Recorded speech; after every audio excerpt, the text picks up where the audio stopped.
One had an Indian cousin who for some time had been living in a more rarefied atmosphere.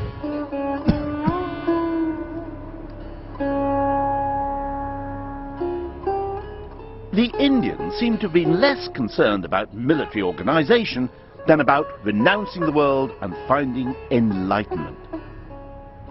But Nirvana isn't just down the road. To reach it is a very, very long journey, which takes a very, very long time. And to convey that fact, the Indians came up with some stupendously big numbers. Take a Raju, for example. A Raju is the distance covered by God in 6 months. If he travels 1,000,000 kilometers in every blink of his eyelid. Or how about a palya? A palya is the length of time it would take me to build a cube of lamb's wool 10 kilometers high, if I were to lay 1 strand every century. Here's one I made earlier. Well, these were the sort of numbers that could have made one feel, well, small, if he hadn't had a little help from his friends. Unlike the Romans, the Indians devised a system that could cope with vast numbers. They developed a different symbol for every number from 1 to 9. 1, 2, 3. Or if you do them quickly, you get Arabic numerals. नहीं है, अरबी नहीं है, ये हमारा हिंदुस्तानियों का बनाया हुआ है. हम लोग हिंदुस्तानी इसे 2000 वर्ष पहले से प्रयोग कर रहे हैं. He's right, you know.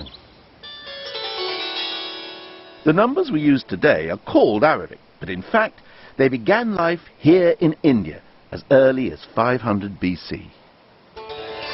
But then, around 1500 years ago, or a little longer if you're watching a repeat of this program, someone came up with a stupendous, incredible, extraordinary idea. The biggest revolution in numbers since the Sumerians invented maths. A creation that would change the world. They invented an entirely new number.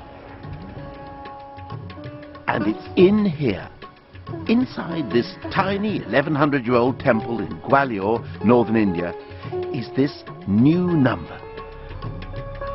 And after a 4,000-mile journey, I'm finally going to get to see it.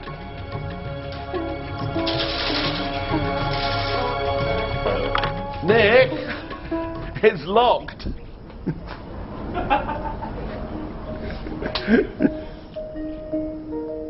So we wait.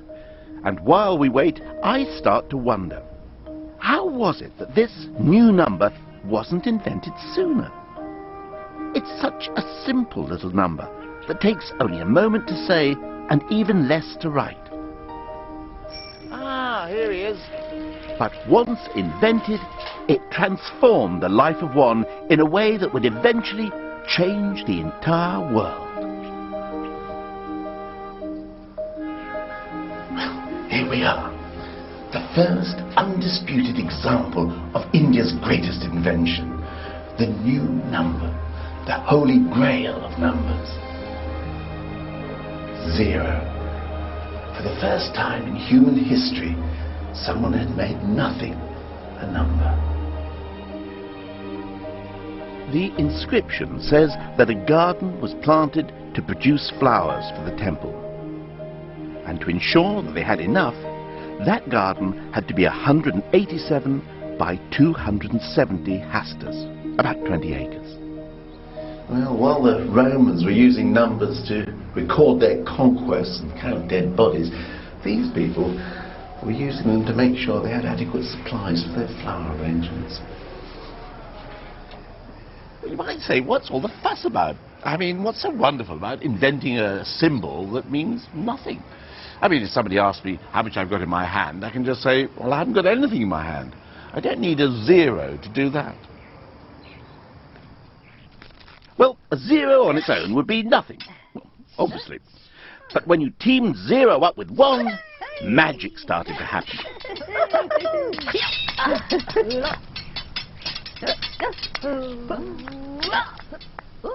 And when they were joined by the rest of the troop, the results were spectacular. With just 10 digits, the Indians could make numbers infinitely large, as well as infinitely small.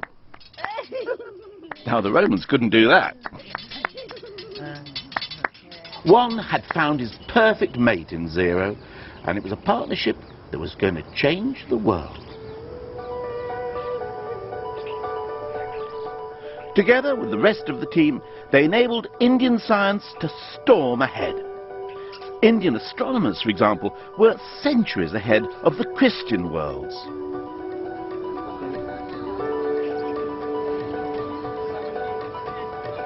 Indian scientists worked out that the Earth spins on its axis and that it moves round the sun, something that open Europe, Copernicus, wouldn't figure out until 1,000 years later.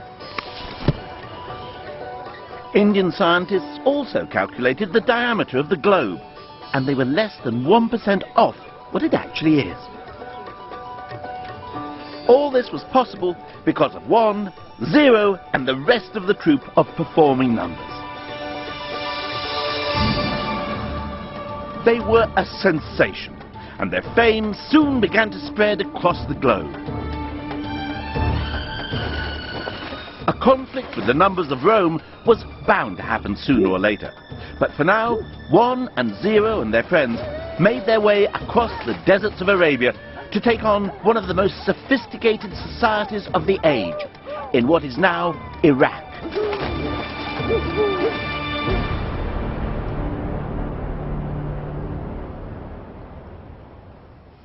When Islam was little more than 100 years old, Baghdad was ruled by the great Caliph Al-Mansur. Now, the Caliph wished his people to live according to the Quran, so he set up courts and judges to apply the law of the Prophet. Now, the law of the Prophet is full of instructions that require serious mathematical calculations if they are to be carried out exactly. For example, unlike Christianity, the Quran insists that women share in any inheritance. The book says there is a share for men and a share for women, each share depending on the number of other relatives and their relation to the deceased. Working all that out required fractions and ratios, but these were people who counted on their fingers. It's not like they weren't up to complex arithmetic, it was just their number system was holding them back. But one day, there arrived in the court an ambassador from India. He had to present the great Caliph with a gift of some sort. But the Caliph was a man of infinite riches. It was hard to know what to give. I mean, an I Love India t-shirt was hardly going to do the job. The ambassador, however, had thought long and hard about this, and had decided to present the Caliph with the greatest gift he could think of. The gift of numbers.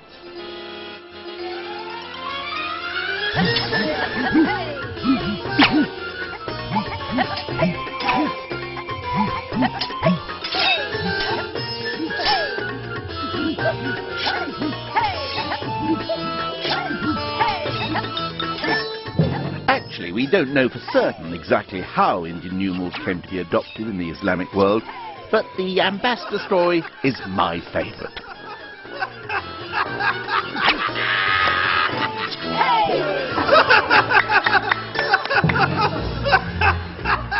What we do know is that Muslim scholars were bowled over by 1, 0 and the rest of the troop. And the most famous of these scholars was a man by the name of Al-Khwarizmi. Al-Khwarizmi. Al-Khwarizmi. Khwarizmi? Al-Khwarizmi. Al-Khwarizmi. That's right.